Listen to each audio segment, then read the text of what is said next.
Hello friends, welcome back. எல்லாரும் நல்லா இருக்கீங்க அப்படின்னு நம்புறேன். இந்த வீடியோல நம்ம பார்க்க போறது என்னன்னு பாத்தீங்கன்னா, சம்மர் சீசன்ல எப்படி நம்ம கார் மெயின்டைன் பண்றது அப்படின்றத பத்தி சின்ன சின்ன டிப்ஸ் தான் சொல்ல போறேன். இந்த வீடியோ முழுசா பாருங்க, உங்களுக்கு யூஸ்ஃபுல்லா இருக்குன்னு நம்புறேன். Welcome to this new video. நம்ம டாக்ஸி ஓட்டுறவங்க எல்லாருமே நிறைய பேர் ஒரு 60 to 70% சிஎன்ஜி வண்டி வந்துடுச்சு. பழைய வண்டிங்க டீசல் வண்டிங்கன்றது ஒரு 20% அளவுக்கு தான் கம்மி ஆயிட்டு இருக்கு.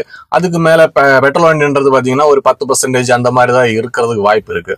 இந்த வண்டிங்கெல்லாம் நம்ம சம்மர்ல மெயின்டைன் பண்றதுன்றது ரொம்ப கஷ்டம். சென்னையை பொறுத்த வரைக்கும், மற்ற சிட்டிகளெல்லாம் எப்படின்னு தெரியல, சென்னையில பொறுத்த வரைக்கும் ஹெவியா இருக்கு. டெம்பரேச்சர்ன்றது 38, 39 டிகிரி வந்துச்சு ஆல்ரெடி. இப்போ பாத்தீங்கன்னா அக்னி நட்சத்திரம், அதாவது கத்திரி வெயில் ஸ்டார்ட் ஆயிடுச்சு. அப்போ ரொம்பவும் வெயில் அதிகமா இருக்கும். இந்த மாதிரி வெயில் சிச்சுவேஷன்ல நம்ம வண்டி எப்படி பராமரிக்கிறது அந்த பற்றி தான் நம்ம இந்த வீடியோல பார்க்க போறோம். அதுக்கு நம்ம மெயினா பண்ண வேண்டியது என்னன்னு பாத்தீங்கன்னா, நம்மளுக்கு வண்டியோட மெயின் ஹார்ட்ன்றது என்னன்னு பாத்தீங்கன்னா என்ஜின் தான் நம்மளோட வண்டியோட ஹார்ட் இல்லையா? அப்ப நம்ம பல வீடியோலும் சொல்லியிருக்கேன், ஒரு சர்வீஸ் பண்றது, வண்டி எப்படி மெயின்டைன் பண்ணி வச்சுக்கிறது அப்படின்றதெல்லாம் நம்ம பல வாட்டி சொல்லியிருக்கோம். அதுலேயே தான் மெயின் ஃபர்ஸ்ட் பாயிண்ட் அதுதான். என்ஜின்ல இருக்கக்கூடிய ஆயில் சர்வீஸ். என்ஜின்ல இருக்க ஆயில் சர்வீஸ் நம்ம கரெக்டான ஒரு சர்வீஸ்ல, அதாவது 10,000 கிலோமீட்டர் மேக்ஸிமம் 10,000 ஓடிச்சு, ஒரு 500 கிலோமீட்டர் ஓட்டிட்டு மாத்தலாம் அப்படின்னு எல்லாம் பார்க்க கூடாது. ஒரு நம்ம பீரியடிக்கலா பண்றது, அதாவது 10,000 நம்ம கரெக்டா ஒரு ஆயில் சர்வீஸ் ப்ராப்பரா பண்றதா இருந்துக்கா உங்களுக்கு பெட்டர்.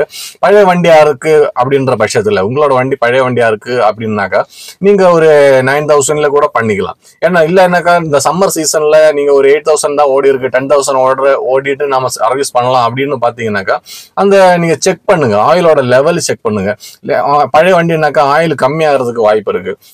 நீங்க கம்மியான ஆயில் வச்சு ஓட்டும் போது என்ஜின் அதிகப்படியா ஹீட் ஆகிறதுக்கும், ஃப்ரிக்ஷன் அதிகமாக ஹீட் ஆகிறதுக்கு ஜாஸ்தியா வாய்ப்பு இருக்கு. அது மூலமாக உங்களுக்கு போரெல்லாம் அடி வாங்குறதுக்கு சான்ஸ் இருக்கு இல்லையா? அதனால ஆயில் கம்மியா இருந்துச்சுன்னா கொஞ்சம் டாப் அப் பண்ணி ஓட்டுங்க. இல்லைன்னா 9,000லேயே நீங்க ஆயில் சர்வீஸ் பண்ணி விட்டுருங்க. ஏன்னா இந்த சம்மர் சீசன் அதனால சொல்றேன். மற்ற டைம்லன்னா கூட நீங்க 10 வருஷம் ஓட்டிட்டு மாத்திக்கலாம். இந்த சம்மர் ஸ்டார்ட் ஆகும்போது நீங்க 8,000 தான் ஓடி இருக்கு, ஒரு 2,000 ஓட்டிட்டு நம்ம மாத்தலாம் அப்படின்னு பார்க்காம 9,000லேயே மாத்துடுங்க. இல்லைன்னா டாப் அப் பண்ணி மாத்துங்க. அது உங்களோட இஷ்டம் தான். என்னோட சஜஷன் என்னக்கா 9,000லேயே மாத்துங்க அப்படின்னு தான் சொல்லுவேன்.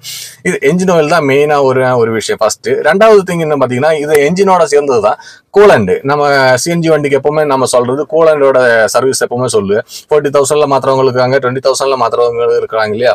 அப்ப நம்ம 40,000ல மாத்திரான்னு வச்சுங்களேன், நம்ம வண்டி ஒரு 30 தான் ஓடி இருக்கு, இன்னொரு 10,000 ஓடிட்டு மாத்தலாம் அப்படின்னு நம்ம வெயிட் பண்ணக்கூடாது. இந்த சம்மர் சீசன்ல 30,000 தான் ஓடி இருந்தாலும் உங்களோட வண்டியில கூலண்ட் மாத்தலன்ற பட்சத்துல நீங்க 30,000லேயே மாத்திடுங்க. புது கூலண்ட் ஊத்திடுங்க.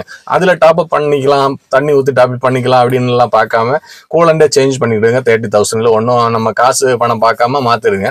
மற்ற சீசன்ல நம்ம 40,000 மாத்திர மாதிரி இல்லை. சம்மர்ல கொஞ்சம் கூலண்ட் நல்லா பர்ஃபெக்டா வேலை செஞ்சாதான் நம்மளுக்கு என்ஜின் கூலிங்கா இருக்கும் இல்லையா? அதனால நீங்க 30,000 தான் ஓடி இருக்கு, இல்ல 35,000 தான் ஓடி இருக்குனாக்கா சம்மர் ஸ்டார்ட் பண்ணும் போதே நீங்க கூலண்ட் மஸ்டா சேஞ்ச் பண்ணிடுங்க. 40,000ல மாத்தினவங்களுக்கு ஒன்றும் பிரச்சனை இருக்காது. அவங்க அது ப்ராப்பரா வச்சிருப்பாங்க. கூலிங் சிஸ்டம் கரெக்டா இருந்தா தான் என்ஜின் ஆயில் பிளஸ் கூலண்ட் இது ரெண்டுமே பக்கா இருந்தா தான் நம்மளுக்கு வண்டியோட என்ஜின் அதிகப்படியான ஹீட் ப்ரொடியூஸ் பண்ணாம ஒரு அளவுக்கு கூலிங்கா போகும். ஹீட் ப்ரொடியூஸ் பண்ணியாச்சு அப்படின்னாக்கா உங்களுக்கு மைலேஜும் அடி வாங்கும், என்ஜினோட லைஃப் ஸ்பாயில் ஆகும், அந்த மாதிரி நிறைய பிரச்சனைகள் வரும். அதனால நீங்க மெயினா கூலண்ட் அண்ட் என்ஜின் ஆயில் மஸ்டா சேஞ்ச் பண்ணி பக்காவா யூஸ் பண்ணுங்க. கம்மியா இருந்துச்சுனாக்கா டாப் அப் பண்ணி யூஸ் பண்ணுங்க. அடுத்தது என்னன்னு பாத்தீங்கன்னா, நம்மளோட வண்டிக்குள்ள இருக்க அந்த என்ஜின் கேபினுக்குள்ள ஒரு விஷயம் தான், சின்ன ஒரு விஷயம், பேட்டரின்றது. பேட்டரி நம்ம நிறைய பேர் செக் பண்ண மாட்டாங்க. மந்த்லி ஒரு வாட்டி செக் பண்றவங்க இருக்காங்க, வாரத்துக்கு ஒரு வாட்டி செக் பண்ணிருப்பாங்க. சில பேர் செக் பண்ணவே மாட்டாங்க. வண்டியில வந்ததோட சரிதான், பேட்டரி பக்கமே பார்க்க மாட்டாங்க. முன்னாடி எல்லாம் பாத்தீங்கன்னாக்கா தினமும் எண்ணெய் கவனி அப்படின்னு சொல்லிட்டு இந்த லாரியில எல்லாம் எழுதி வச்சிருப்பாங்க, பார்த்துருப்பீங்கன்னு நம்புறேன். இப்பெல்லாம் அது கிடையாது. தினமும் எண்ணெய் கவனின்றது ஆயில் செக் பண்ற மாதிரியே பேட்டரியும் செக் பண்ண சொல்லி முன்னாடி எல்லாம் எழுதி வைப்பாங்க. இப்ப அதெல்லாம் பண்றதே கிடையாது. பேட்டரி எல்லாம் லைஃப் இருக்கிறதுனால இப்படி எல்லாம் பண்றது கிடையாது. முன்னாடி வர மாதிரி இருந்தான பேட்டரி கிடையாது இப்போ வர்றது. அதனால அந்த ஒரு விஷயம் தேவையில்லை. இருந்தாலும் நம்மளோட இப்போ சம்மர் சீசனை பொறுத்த வரைக்கும் நம்மள அதிகப்படியான ஹீட் வெளியவே 40 டிகிரி இருக்கு. என்ஜினுக்குள்ள இருக்க கேபினுக்குள்ளேயே இந்த பேட்டரி இருக்கிறதுனால அதிகப்படியான ஹீட் என்ஜின் ப்ரொடியூஸ் பண்ணும்போது பேட்டரி என்ஜின் பக்கத்துல இருக்கிறதுனால இது அதிகப்படியான ஹீட் ஆகி பேட்டரிக்குள்ள இருக்கக்கூடிய தண்ணி கம்மி ஆகிறதுக்கு சான்சஸ் இருக்கு. அதனால நம்ம ஒரு 2 டேஸுக்கு ஒன்ஸ் ஆவது குறைஞ்சது பேட்டரிக்குள்ள தண்ணி இருக்கா குறைஞ்சிருக்கா அப்படின்றது இந்த சம்மர் சீசன்ல மஸ்டா செக் பண்ணுங்க. மற்ற டைம்ல கூட நீங்க வீக்லி ஒன்ஸ் ஆவது செக் பண்ணணும். இந்த சம்மர் சீசன்ல டெய்லியோ இல்லை 2 டேஸுக்கு ஒன்ஸோ ஒரு வாட்டி பேட்டரி தண்ணின்றது மஸ்டாவே நீங்க செக் பண்ணிடுங்க. அது ஒரு முக்கியமான ஒரு பாயிண்ட் தாங்க இது. இவ்வளவுதான் நம்ம என்ஜின் கம்பார்ட்மெண்ட்டுக்குள்ள இருக்கிற நம்ம கவனிக்க வேண்டிய விஷயம். அதுக்கு தாண்டி வந்தாச்சுனாக்கா நெக்ஸ்ட் என்ன நம்ம கவனிக்கணும் அப்படின்னு பாத்தீங்கன்னாக்கா டயர் ப்ரெஷர். நம்மள பல பேரும் டயர் ப்ரெஷர் முன்னாடி எல்லாம் பாத்தீங்கன்னாக்கா நம்ம வண்டியோட ரெக்கமெண்டபிள் எப்படின்னு பாத்தீங்கன்னா 34 ப்ரெஷர் PSI அடிக்க சொல்லுவாங்க டயர் ப்ரெஷர். அது ஒரு வண்டிக்கு ஏற்ற மாதிரி சேஞ்ச் ஆகும். மேனுஃபேக்சர் என்ன சொல்றாங்களோ அந்த ப்ரெஷர் தான் நம்ம வைக்கணும் இல்லையா? அப்ப நம்ம என்ன பண்ணுவாங்க, நம்ம மோஸ்ட்லி ஒரு 5 பாயிண்ட் அதிகமா வைப்பாங்க. 34 சொல்றாங்கன்னாக்கா ஒரு 38 வைப்பாங்க. அந்த மாதிரி தான் நம்ம நார்மலா வச்சுட்டு இருந்தோம். ஆனா இந்த சம்மர் சீசன்ல அந்த மாதிரி 38, 40 அந்த மாதிரி எல்லாம் வைக்க கூடாது. ஏன் அப்படின்னாக்கா நம்மளோட டயர்ல 40 வைக்கிற இல்ல 38 வைக்கிற அப்படின்னு வச்சுங்களேன், நம்மளோட வண்டி ஓடும்போது டயரும் ஹீட் ஆகும். இந்த சம்மர் சீசன்ல அது அதிகப்படியான ஹீட் ஆகும். டயர் ஹீட் ஆகும்போது டயருக்குள்ள இருக்கக்கூடிய ஏரும் எக்ஸ்பேண்ட் ஆகும். அப்போ ப்ரெஷர் அதிகமாகும். நம்மளோட டயர் புது டயர் அப்படின்ற பட்சத்துல ஒன்றும் பெருசா உங்களுக்கு தெரியாது. அதுவே நீங்க பழைய டயர் அப்படின்னாக்கா ஏதாவது பஞ்சர் இருக்கு அப்படின்ற பட்சத்துல லாங் எல்லாம் போகும்போது அது பஸ்ட் ஆகிறதுக்கு சான்ஸ் அதிகமாவே இருக்கு. அது இல்லாம நம்மளுக்கு லோக்கலா தான் ஓட்டுறதுனாலும் நீங்க அதிகப்படியான ஒரு ப்ரெஷர் டயர்ல ஏறும்போது அந்த டயரோட சென்டர் மட்டும் தேயறதுக்கு நிறைய வாய்ப்பு இருக்கு. அதனால டயர் ப்ரெஷர்ன்றது மேனுஃபேக்சர் சொல்ற மாதிரி ஒரு 34ன்றது நம்ம ஒரு 35ல செட் பண்ணி வைக்கிறதுக்கு பாருங்க. அதே மாதிரி இந்த நிறைய பேருக்கு ஒரு பழக்கம் இருக்கு, 2 நாளுக்கு ஒரு வாட்டி இல்ல டெய்லி ஏர் செக் பண்ற ஒரு பழக்கம் இருக்கும். நம்மளோட வண்டியோட டயருக்கு ஏதாவது பிரச்சனை இருக்கு அப்படின்ற பட்சத்துல நம்ம டெய்லி செக் பண்றதுல தப்பு இல்லை. ஆனா ஒரு பிரச்சனையுமே இல்லாம நம்ம டெய்லி எல்லாம் செக் பண்ணணுன்ற அவசியம் கிடையாது. அது நம்ம ஒரு வீக்லி ஒன்ஸ் இல்ல 2 வீக்ஸ் ஒன்ஸ் செக் பண்ணா கூட 2 வீக்ஸ் ஒன்ஸ் நல்ல டயர் புது டயர் அப்படின்னாக்கா 2 வீக்ஸ் ஒன்ஸ் செக் பண்ணாலே போதும் ஏர். மற்றபடி ஒன்றும் டெய்லி எல்லாம் குறைஞ்சிட்டு எல்லாம் இருக்காது. அதே மாதிரி ஏர் பிடிக்கிறதுக்குன்னு ஒரு டைம் இருக்குங்க. நம்ம இப்ப எப்படி எல்லாருமே ஏர் பிடிக்கிறாங்க அப்படின்னு பார்த்தாங்கன்னா, இப்போ நம்ம வண்டி ஓட்ட ஆரம்பிச்சிருவோம். காலையில இருந்து வண்டி எடுத்துட்டு நம்ம கேஸ் ஃபில் பண்ண போறோம் இல்ல பெட்ரோல் ஃபில் பண்ண போகும்போது அந்த பங்கிலேயே நம்ம பெட்ரோல் ஃபில் பண்ணிட்டு ஏரும் செக் பண்றதுதான் நிறைய பேர் வழக்கமா வச்சிருக்காங்க. ஆனா அது ஒரு தப்பான மெத்தடு.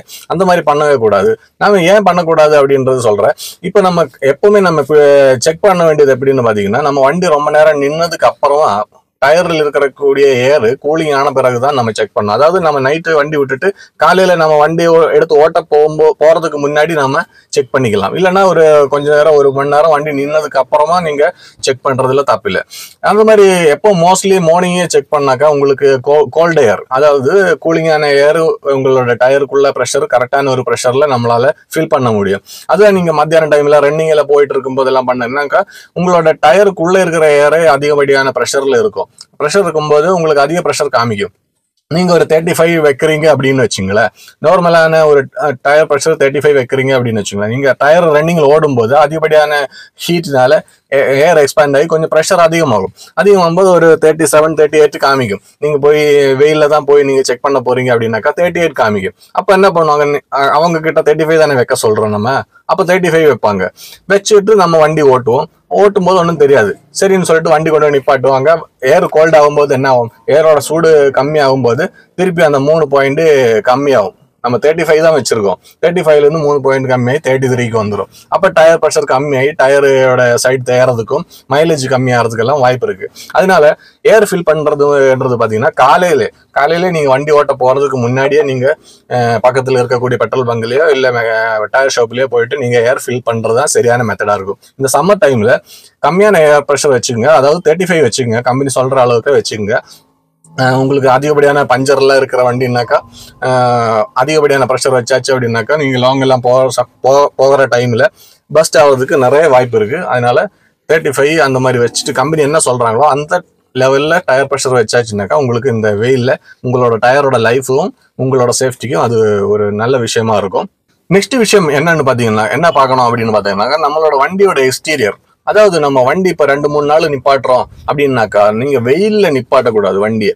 நம்ம வண்டி சுத்தமா வச்சுக்கணும், மெயினா டஸ்ட் இல்லாம வச்சுக்கணும். அது இல்லாம வண்டியை நிப்பாட்டும் போது ஒரு 2 நாள் நிக்குது வண்டி அப்படின்னாக்கா நீங்க ஏதாவது நிழல்ல நிப்பாட்டுறதுக்கு ட்ரை பண்ணுங்க. ஏதாவது மரத்தடியிலையோ இல்ல ஒரு நிழலான இடத்துல வண்டி நிப்பாட்டுறதுக்கு, கார் பார்க்கிங்லயோ நிப்பாட்டுறதுக்கு ட்ரை பண்ணுங்க, எங்கேயாவது நம்ம வண்டி ஓட்டாத பட்சத்துல. அந்த மாதிரி வெயிலே நிற்கும் போது உங்களோட வண்டியோட கலர் ஃபேட் ஆகிறதுக்கும் அந்த டஸ்ட்ல இருந்துச்சுன்னாக்கா மண் அப்படியே ஒட்டிக்கும், பெயிண்டோடவே சேர்ந்து ஒட்டிக்கிறதுக்கும் நிறைய சான்சஸ் இருக்கு. அதோட கலர் ஃபேட் ஆகிறதுக்கும் ரொம்ப சான்ஸ் அதிகமாக இருக்கு. அதனால வெளியே நம்மளுக்கு அந்த பெயிண்ட் காப்பாற்றணும்னாக்கா நீங்க ஒரு நிழலான இடத்துல நிப்பாட்டுங்க. உங்க பார்க்கிங்ல நிழல் இல்லை அப்படின்ற பட்சத்துல ஒரு நல்ல கவர் போட்டு மூடிட்டு நீங்க போகலாம். எங்கேயாவது வெளியே போறீங்க, நீங்க ஊருக்கு போறீங்க அப்படின்னாக்கா ஒரு நிப்பாட்ட போறீங்க அப்படின்னாக்கா ஒரு கார் கவர் போட்டு க்ளோஸ் பண்ணிட்டு நீங்க போறது தான் பெட்ரு. அப்பதான் அந்த வண்டியோட கலர் உங்களுக்கு ஃபேட் ஆகாம உங்களால காப்பாற்ற முடியும். சம்மர் வெக்கேஷன்ல ரொம்பவும் ஹீட் ஆயிடும். அந்த மாதிரி இந்த அதிகப்படியான ஹீட் ஆகும்போது நம்ம வெயில தான் நிப்பாட்டிட்டு போறீங்க அப்படின்னாக்கா உள்ள இருக்கக்கூடிய, அதாவது வண்டியோட கேபினுக்கு உள்ள இருக்கக்கூடிய leathers, seat cover, steering cover, gear rod, இந்த மாதிரி இடம் எல்லாம் பாத்தீங்கன்னாக்கா மெல்ட் ஆகிறதுக்கு சான்ஸ் இருக்கு. லைட்டா ரொம்ப எல்லாம் மெல்ட் ஆகி உருகிறதெல்லாம் கிடையாது, லைட்டா மெல்ட் ஆகும். டேஷ்போர்ட் எல்லாம் மெல்ட் ஆகிறதுக்கு சான்ஸ் இருக்கு. அதோட லைஃப் கம்மியாகும். சீட் எல்லாம் அப்படியே ஹீட் ஆயிடுச்சுனாக்கா அந்த கோடு கூட வெடிக்க ஆரம்பிக்கும். அதனால அதுக்கு நம்ம ஒரு நிழலான இடத்துல போடணும், இல்லைன்னா கவர் போட்டு மூடிட்டு நம்ம போறது பெட்ரு. இன்னும் நம்ம கேபினுக்கு உள்ள வந்தாச்சு அப்படின்னாக்கா என்ன பார்க்கணும் அப்படின்னு பாத்தீங்கன்னா ஏசி நம்மளோட வண்டியில ஏசி கரெக்டா ப்ராப்பரா ஒர்க் ஆகுது அப்படின்றது நம்ம உறுதிப்படுத்திக்கணுங்க. கரெக்டான ஒரு கூலிங் வருது அப்படின்னு உறுதிப்படுத்திக்கணும். கரெக்டான கூலிங் வரல அப்படின்ற பட்சத்துல என்ன ஆகும்னாக்கா என்ஜின் இருக்கக்கூடிய ஏசி கம்ப்ரஸர் ஓடிக்கிட்டே இருக்கும்போது உங்களுக்கு மைலேஜ் அடி வாங்கும். அதனால கரெக்டான ஒரு கூலிங் வரல அப்படின்னாக்கா கேஸ் செக் பண்ணிட்டு கேஸ் ஃபில் பண்ணிடுங்க. ஏன்னா கேஸ் கரெக்டான ப்ரெஷர்ல இருந்துச்சுன்னாக்கா நம்மளுக்கு கரெக்டா கூலிங் ஆகும். கரெக்டா கம்ப்ரஸர் கட்டாய் ஓடுறதுனால நம்மளுக்கு பெருசா மைலேஜ் அடி வாங்காது. கரெக்டான ஒரு கூலிங் வரும். கூலிங் கம்மியா இருக்கு அப்படின்னாக்கா, கேஸ் கம்மியா இருக்கு, கூலிங் கம்மியா இருக்கு அப்படின்னாக்கா கம்ப்ரஸர் கண்டினியூஸா ஓடும்போது என்ஜினுக்கு அதிகப்படியான ஒர்க் கொடுக்கும். அது மைலேஜ் குறைக்கும், என்ஜினுக்கு ஹீட் ஆகிறதுக்கும் சான்ஸ் அதிகமாயிடும். அது அவாய்ட் பண்ணிடுங்க. அது மாதிரி ஏசி ஃபில்டர் கரெக்டா மாத்திடுங்க. ஏசி ஃபில்டர்ல அடப்பு இல்லாதபடியா கரெக்டா ஏர் ஃப்ளோ வர மாதிரி எல்லாம் நீங்க பக்காவா வச்சுக்கோங்க. ஏசியும் நம்மளுக்கு மைலேஜ் அடி வாங்குறதுக்கு முக்கியமான ஒரு காரணம். கம்ப்ரஸர் கரெக்டா ஓடிட்டே இருக்கணும், கரெக்டா கட் ஆகணும். கட் ஆகாத பட்சத்துல இந்த மாதிரிலாம் நடக்கும். அதனாலதான் அந்த கேஸோட ப்ரெஷர் செக் பண்ணுங்க. கரெக்டான ப்ரெஷர்ல கேஸ் இருக்கான்னு செக் பண்ணுங்க. கேஸ் கம்மி ஆயிடுச்சுன்னாக்கா நம்மளுக்கு கம்ப்ரஸர் கண்டினியூஸா ஓடும் இல்லையா, அதனாலதான் அந்த ஏசி செக் பண்ண சொல்றது. நெக்ஸ்ட் என்ன பார்க்கணும் அப்படின்னு பாத்தீங்கன்னா, நம்மளோட கிளாஸுகள், நம்மளோட ஃப்ரண்ட் ஷீல்டு ஆனாலும் சரி, 4 டோர் கிளாஸ் ஆனாலும் ரியர் கிளாஸ் ஆனாலும் சரி, நாம ஒரு விசிபிளான ஒரு அந்த சன் ஃபிலிம் ஒட்டுறது பெட்ரு. சன் ஃபிலிம் ஒட்டியாச்சு அப்படின்னாக்கா நம்மளுக்கு வெளியில இருந்து ரொம்ப ஹீட் உள்ள வராம நம்மளால கொஞ்சம் கம்மி பண்ண முடியும். ரொம்ப டார்க்கா ஒட்டினாக்கா அதுக்கு போலீஸ்காரங்க பிடிக்கிறாங்க. அந்த சட்டம்லாம் எடுத்துட்டாங்க, இருந்தாலும் நம்மளை பிடிச்சிட்டு தான் இருக்கிறாங்க. அதனால நம்ம ஒரு 40% தெரியற அளவுக்கு 40% தெரியற அளவுக்கு நம்ம அந்த கூலிங் ஃபிலிம் ஒட்டிக்கலாம். அது இல்லாம அந்த கர்டன் மாதிரி போடுறவங்களுக்கும் போட்டாச்சு. கர்டன்லாம் போட்டாச்சுன்னா போலீஸ்காரன் கண்டிப்பா பிடிச்சி ஃபைன் போடுவாங்க. இந்த வெயில்ல வேற வழியில போட்டுதான் ஆகணும். நம்ம எதுவுமே போடாம தான் ஓட்டுறோம். அந்த நம்ம 40%ல அந்த இது மட்டும் ஃபிலிம் மட்டும் ஒட்டி இருக்கும். அந்த மாதிரி ஃபிலிம் ஒட்டியாச்சுனாக்கா கொஞ்சம் உங்களுக்கு கூலிங் வண்டிக்குள்ளே நிற்கும், கொஞ்ச நேரம் நிக்கிறதுக்கு சான்ஸ் இருக்கு. அதனால நம்ம அதெல்லாம் பண்ணி வச்சிடுங்க. இந்த மாதிரி சின்ன சின்ன விஷயங்கள் தான் நம்ம பார்த்து மெயின்டைன் பண்ண வேண்டி இருக்கு இந்த சம்மர் சீசன்ல. இதெல்லாம் நம்ம வண்டிக்கு சொன்ன விஷயம். வண்டி நம்ம எவ்வளவு பராமரிச்சு பத்திரமா பாதுகாத்துறோம், அதே மாதிரிதான் நம்மளையும் நம்ம வண்டி ஓட்டுற டிரைவர்ஸோட நம்மளுக்கு ஏற்ற மாதிரி கூலிங்கா நம்ம உடம்பையும் வச்சுக்கணும். நம்ம வண்டியில உட்காந்து 10 மணி நேரம் 15 மணி நேரம் வண்டி ஓட்டும் போது வண்டி ஹீட் ஆகிற மாதிரி தான் நம்மளோட உடம்பும் ஹீட் ஆகும்ன்றது உங்களுக்கு தெரியும் இல்லைங்களா? அப்போ நம்ம வண்டியை எவ்வளவு செலவு பண்ணி கிளீன் பண்றோமோ அதை விட ₹1 எக்ஸ்ட்ரா செலவு பண்ணி தான் நம்மளோட உடம்பு கூல் பண்றதுக்காக நம்ம செலவு பண்ணிக்கணும். நம்ம காலையில ஒரு இளநீர், ஒரு நாளைக்கு ஒரு இளநீர், தர்பூசணி, அதாவது மோர், அந்த மாதிரி ஏதாச்சும் நல்லா நிறைய சாப்பிட்டுனே இருங்க. தண்ணி குறைஞ்சது ஒரு 4 லிட்டர் 3 லிட்டராவது டெய்லி குடிக்க பாருங்க. தண்ணி குடிச்சுட்டே இருங்க. டீ குடிக்கிறதுக்கு பதிலாக டீ எல்லாம் அவாய்ட் பண்ணிடுங்க. இந்த சம்மர் சீசன்ல டீ எல்லாம் அவாய்ட் பண்ணிட்டு மோர் குடிக்கலாம். அந்த மாதிரி எல்லாம் பண்ணுங்க. அந்த மாதிரி மத்தியானம் லஞ்சு சாப்பிடும்போது காரசாரமா பிரியாணி எல்லாம் சாப்பிடாம ஏதாவது ஒரு தயிர் சாதம் லைட்டா சாப்பிடுங்க. காலையில பாத்தீங்கன்னா நல்ல புரோட்டீன் ரிச் ஃபுட்டா சாப்பிடுங்க. அந்த மாதிரி பண்ணும்போது உங்களுக்கு உடம்பு ஒரு பக்காவா இருக்கும். இல்ல நீங்க ஒர்க் பண்ற அளவுக்கு இந்த வெயில் உட்காந்து ஓட்டுற நீங்க சரியா சாப்பிடல அப்படின்னாக்கா ரொம்ப கஷ்டமாயிடும். வண்டி நல்லா இருக்கும், நீங்க உடம்பு சரியில்லாம போயிடுச்சுன்னா ஒன்றும் பிரயோஜனம் கிடையாது இல்லையா? நம்ம உடம்பையும் பார்த்துக்கிட்டு நம்மளோட வண்டியையும் பார்த்துக்கிட்டு பத்திரமா ஓட்டுங்க இந்த சம்மர் சீசன்ல. நெக்ஸ்ட் வீடியோல பார்க்கலாம். நன்றி, வணக்கம்.